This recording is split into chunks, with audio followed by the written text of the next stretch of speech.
ఖాదీ సంత మార్కెటింగ్ లో global సంతగా మారుతుందంటూ CM Chandrababu అన్నారు. విజయవాడలో ఖాదీ సంత కార్యక్రమంలో సీఎం పాల్గొన్నారు. ఇప్పుడు సెల్ ఫోన్ లేకపోతే ఎవరు ఉండలేకపోతున్నారని తెలిపారు. ఖాదీ రాట్నంతో భారత్ కు గాంధీజీ స్వాతంత్ర్యం తీసుకొచ్చారని చెప్పారు. స్పేస్ టెక్నాలజీతో భారత్ దూసుకుపోతోందని చంద్రబాబు వివరించారు. రాబోయే రోజుల్లో భారత్ మరింత వేగంగా అభివృద్ధి చెందుతుందని స్పష్టం చేశారు.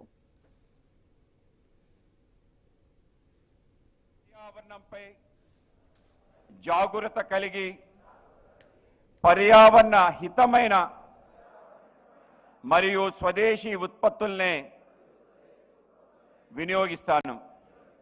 అలాగే దేశ పర్యాటక ప్రాంతాలను ప్రాధాన్యతనిస్తాను. భారత్ మాతాకి. అలాగే మన ఈ కార్యక్రమానికి విచ్చేసి మన కార్యక్రమానికి శోభ తెచ్చిన మన గౌరవ ముఖ్యమంత్రి చంద్రబాబు నాయుడు గారికి ప్రత్యేక ధన్యవాదాలు తెలియజేస్తూ ఆయనకి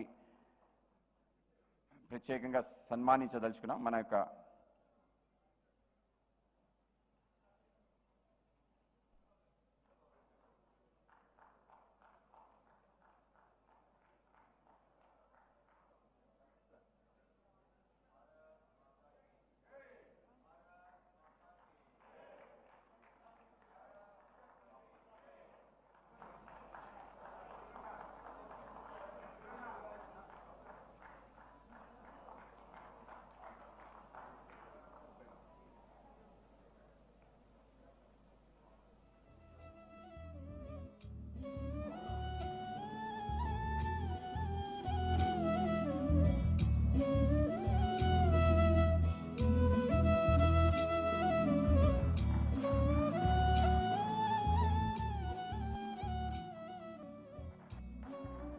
పక్క గాంధీ జయంతి, గాంధీ పుట్టినరోజు, ఇంకొక పక్క చూస్తే లాల్ బహదూర్ శాస్త్రి, దేశమే గర్వించదగ్గ బిడ్డ. ఈ ఇద్దరే కాకుండా ఇంకొక పక్క చూస్తే ఈరోజు మనందరం పెద్ద ఎత్తున జరుపుకునే దసరా సందర్భంగా మనకు ఒక ఆనవాయితీ ఉంది. మనం ఏ పని సంకల్పించినా ఆ పని ప్రత్యేకమైన పూజలు చేసి ముందుకు పోతే అది జయప్రదం అవుతుంది. అలాంటి సమావేశంలో ఇక్కడ మనం కలిసాం. మాధవ్ గారిని మనస్ఫూర్తిగా అభినందిస్తున్నా. 11 సంవత్సరాల కంటే ముందు ప్రారంభించి ఇప్పుడు దేశంలో ఒక మంచి ఆశయం కోసం పార్టీ ఏ విధంగా ముందుకు పోతున్నారో ఇది ఒక ఉదాహరణ మాత్రం.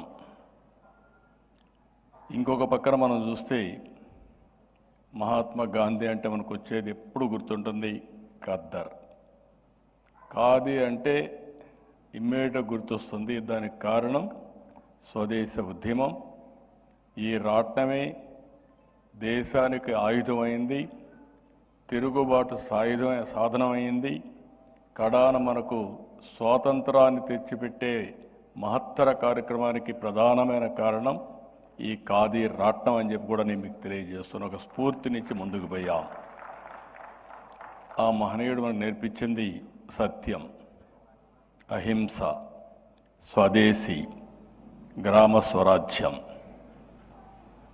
లాల్ బహదూర్ శాస్త్రి చాలా తక్కువ సమయం ఉన్నాడు, కానీ జై కిసాన్ జై జవాన్ ఒక నినాదం. దేశాన్ని రక్షించుకోవాలి, తిండి పెట్టే రైతులను గుర్తుపెట్టుకోవాలని చెప్పిన ఏకైక వ్యక్తి లాల్ బహదూర్ శాస్త్రి గారు. అలాంటి మహనీయులకి నివాళులర్పిస్తూ ఈరోజు మనం సమావేశమైంది ఒక స్ఫూర్తిని నింపడానికి. భవిష్యత్తులో ఏ విధంగా ఈ స్వదేశీ ఉద్యమం నాకు ఏమాత్రం లేదు, సంతానంగానే మనకు అందరికీ జ్ఞాపకం ఉంటుంది పాత రోజులు. ఊర్లో తయారయ్యే వస్తువులు, అవసరమైన వస్తువులన్నీ సంతకు తీసుకొస్తాం. వారానికి ఒకరోజు ఆ సంతకు పోయి అన్ని వస్తువులు కొనుక్కుంటాం. అది ఆ రోజు మార్కెట్ వ్యవస్థ. ఈరోజు నాకు కాజీ సంత గ్లోబల్ సంతగా ఇండియన్ ప్రోడక్ట్స్కి తయారవుతున్న దాంట్లో అనుమానమే లేదు. ఇప్పటికే ఆ దిశగా మనం ముందుకు పోతున్నాం. అయితే చరిత్ర కూడా ఒక్కొక్కసారి గుర్తుపెట్టుకోవాలి. భవిష్యత్తుకు నాంది పలకాలంటే బ్రాడ్గా చరిత్రను కూడా గుర్తుపెట్టుకుంటే భవిష్యత్తుకు మనం అంకితమయ్యే పరిస్థితికి వస్తుంది. ఆ రోజు మీరు చూస్తే విదేశ వస్త్రాలని, విదేశ వస్తువుల్ని బహిరంగంగా తగలబెట్టమని పిలువిచ్చారు. ఎంతోమంది త్యాగాలు చేశారు. ఆ పోరాటమే స్వాతంత్ర ఉద్యమానికి నాంది పలికింది. ప్రజల్లో తిరుగుబాటు రగిలించింది. దాన్ని లాజికల్గా తీసిపోయే పరిస్థితికి వచ్చాం. ఈరోజు మనం ఒక విషయం గుర్తుపెట్టుకోవాలి. ప్రపంచంలో ఏ దేశానికి లేనటువంటి సాంప్రదాయాలు కానీ, విలువలు కానీ, అదే మరిగా ఫ్యామిలీ విలువలుగా నుండి ఏకైక దేశం భారతదేశం. అది ఏ దేశానికి లేదు. అలాంటి విలువలు కలిగిన ఈ దేశాన్ని ఒక స్ఫూర్తిదాయకంగా మనం ముందుకు తీసుకుపోవాల్సిన అవసరం ఉంది. మనం ఎంత ఆర్థికంగా ఎదిగినా మన మూలాల్ని మనం మర్చిపోకుండా ఉంటే ఎప్పుడూ మనం స్ట్రాంగ్గా ఉంటామనే విషయం కూడా మనం గుర్తుపెట్టుకోవాలి. ఇటీవల కాలంలో మీరు చూశారు, నేను ఎప్పుడూ చాలా స్వాతంత్రం కంటే ముందు ఇప్పుడే మాధవ్ గారు చెప్పారు, భారతదేశం, చైనా 60% విదేశ మార్కెట్ మన దేశాలని జరిగేది. తర్వాత విదేశీయుల దాడి, బ్రిటిష్ వారి పాలన, మొత్తం విదేశ వస్తువులపైన మనం ఆధారపడే పరిస్థితికి వచ్చాం. స్వాతంత్రం వచ్చింది, స్వతంత్ర భారతదేశంలో ముందుకు పోయాం. కానీ చాలా సంవత్సరాలుగా మనం చూస్తే ఎక్కడికక్కడ స్లోగా నడిచాం తప్ప మనం అనుకున్న వృద్ధిని సాధించలేకపోయాం.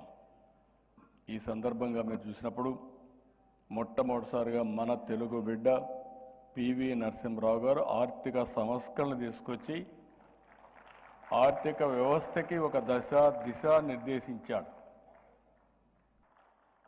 ఈరోజు ప్రధానమంత్రి గారిని ఒకసారి చూస్తే మూలాల్ని మర్చిపోవడం లేదు, భవిష్యత్తుని మాత్రం వదిలిపెట్టడం లేదు. ఒకప్పుడు మనం యుద్ధం చేయాలంటే ఏది కూడా విదేశాల నుంచి రావాలి. ఈరోజు make in India, Atmanirbhar, you name anything, ప్రతి ఒక్క దానికి నాంది పలికారు. ఒకప్పుడు ఇండియా అనేది వేరే కంట్రీస్ని చూస్తే మనం ఏమీ చేయలేని నిస్సహాయ స్థితి నుంచి, కాదు మాకు ఒక స్వయం ప్రతిపత్తి ఉంది, మా నిర్ణయాలు మేము తీసుకోగలుగుతామని చెప్పిన ఏకైక ప్రధాని నరేంద్ర మోడీ గారు. 11వ ప్లేస్ నుంచి 4వ ప్లేస్కి వచ్చాం. ఆర్థిక వ్యవస్థ 3వ ప్లేస్కి వస్తాం. అదే సమయంలో 2038కి ప్రిడిక్షన్ 2వ ప్లేస్కి వస్తాం. 2048కి ప్రపంచంలోనే అగ్రస్థానానికి నెంబర్ 1గా తయారవుతాం. ఇదే నిజమైన నివాళి భారతమాతకు. ఆ విషయం మనందరం గుర్తుపెట్టుకోవాల్సిన అవసరం ఉంది. అందుకనే మీరు చూస్తే ఈరోజు స్పేస్ టెక్నాలజీ, ఒకప్పుడు సెటిలైట్లన్నీ ఒక ప్లేస్లో లాంచ్ చేస్తే మన దగ్గర మనం చూసుకొని ఆనందపడేది పోయి, ఇప్పుడు ప్రైవేట్ సెక్టర్లో స్పేస్ సిటీనే పెట్టి రేపటి నుంచి సెటిలైట్స్ అన్నీ మనం తయారు చేసే పరిస్థితికి వస్తున్నాం. విదేశాలకు ఇచ్చే పరిస్థితికి వస్తున్నాం. డ్రోన్ కానీ, ఎలక్ట్రానిక్స్ కానీ, ఒకటి కాదు, డిఫెన్స్ కానీ అన్నిట్లో మనం రాబోయే రోజుల్లో ఏ దేశానికంటే తక్కువ కాదని ముందుకు పోతున్నాం. అదేవిధంగా ఈరోజు అయితే ఇవన్నీ ఒక ఎత్తు అయితే, ఈరోజు ఈ ఖాదీ సంత విజయవాడ, తిరుపతి, విశాఖ, రాజమండ్రి అన్ని జిల్లా కేంద్రాల్లో పెట్టారు. ఇక్కడ మనం అందరం గుర్తుపెట్టుకోవాల్సింది, మన సంస్కృతిని మనం మర్చిపోకూడదు, మన వారసత్వాన్ని మనం మర్చిపోకూడదు. మన కళలు కానీ, ఆహార ఉత్పత్తులు కానీ, ఆట బొమ్మలు కానీ, ఈరోజు నేను చూశాను, చాలా తీసుకొచ్చారు. రాష్ట్రంలో ప్రతి ప్రాంతం నాకు తెలుసు, తిరిగాను. కానీ ఈరోజు అన్ని ప్రాంతాల్లో తయారు చేసే అన్ని వస్తువులు తీసుకొచ్చి ఇక్కడ డెమాన్స్ట్రేషన్ పెట్టి ఒక స్ఫూర్తిని కలిగించినటువంటి మాధవ్ గారిని మరొక్కసారి మీ అందరి తరపున అభినందిస్తున్నా. చేనేత, కళంకారి చాలా పొందూరు మొదలుకొని ధర్మవరం వరకు అన్ని ప్రాంతాల నుంచి తీసుకొచ్చారు. కొండపల్లి, ఏటుకొప్పాక బొమ్మలు, అదే మరి ఆదిత్యానికి మారిపోయిన గోదావరి జిల్లా నుంచి కొబ్బరి ఉత్పత్తులు చాలా తీసుకొచ్చారు. ఇప్పుడే మనందరం చూస్తే ఒకప్పుడు పేపర్లో చదువుకునేవాళ్ళం, అగ్గెపెట్టెలో మన వాళ్ళు చీర తయారు చేసేవాళ్ళు పెట్టేవాళ్ళని. ఈరోజు స్వయంగా మన ఆడబిడ్డకు సింధుకి బహుకరించే పరిస్థితికి వచ్చాడు. అంటే ఇలాంటివి మనం గుర్తుపెట్టుకోవాల్సింది, ఎక్కడికక్కడ మన సంస్కృతిని గుర్తుపెట్టుకుంటున్నాయి. ఈ కాంపిటేటివ్ వరల్డ్లో ప్రపంచాన్ని మనం యాచించే పరిస్థితి కాదు, శాసించే పరిస్థితి రావాలి. అదే నిజమైన స్వాతంత్రం అని చెప్పి కూడా నేను మీకు తెలియజేస్తున్నా. అందుకని ఈరోజు మనం చూసినప్పుడు be Indian, buy Indian products, 143 కోట్ల జనాభా, ఇది 165 కోట్లు పెరుగుతుంది. అప్పటికి చైనా 130 కోట్లు అవుతుంది. ఇంత పెద్ద మార్కెట్ ఉండే దేశం ప్రపంచంలో ఏదీ లేదు, ఒక్క భారతదేశమే. మొన్నటి వరకు జనాభా అనేది మనం పెద్ద లైబిలిటీ అనుకున్నాం, కాదు. ఈరోజు జనాభా అనేది అతిపెద్ద ఆస్తి, ఒక సంపద. ఈరోజు మన దేశంలో మీరు చూస్తే, మీరు ఏ దేశానికైనా వెళ్ళండి, అక్కడ హైయెస్ట్ పర్ క్యాపిటల్ ఇన్కమ్ ఎవరైతే సంపాదిస్తున్నారని చూస్తే భారతీయులు ఉన్నారు. అందులో అగ్రస్థానంలో మన తెలుగు వాళ్ళు ఉన్నారు. నేను గర్వపడుతున్నా.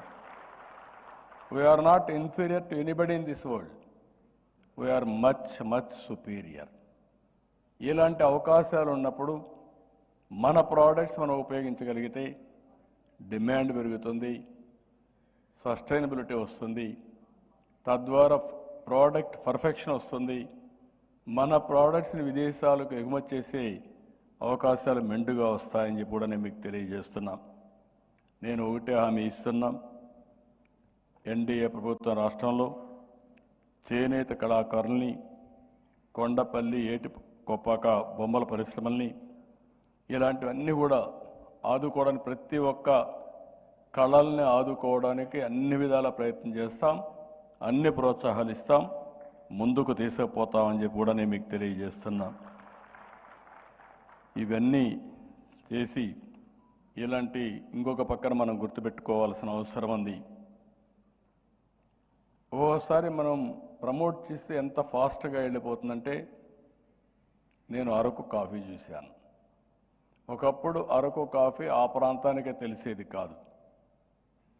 స్లోగా నేను నాంది ఫౌండేషన్ చెప్పి అరకు కాఫీని ప్రమోట్ చేయమన్నాం. ప్యారిస్లో షాప్ పెట్టారు. తర్వాత ప్రధానమంత్రి గారు వస్తే ఆయన తీసుకుపోయి ఆ స్టాల్లో కూర్చోబెట్టి కాఫీ ఇప్పించా. ప్రధానమంత్రి గారు మళ్ళీ మాట్లాడారు. నేను ఎక్కడికి పోయినా అరకు కాఫీ మాత్రం మర్చిపోవడం లేదు, అందరికీ ఇస్తున్నా.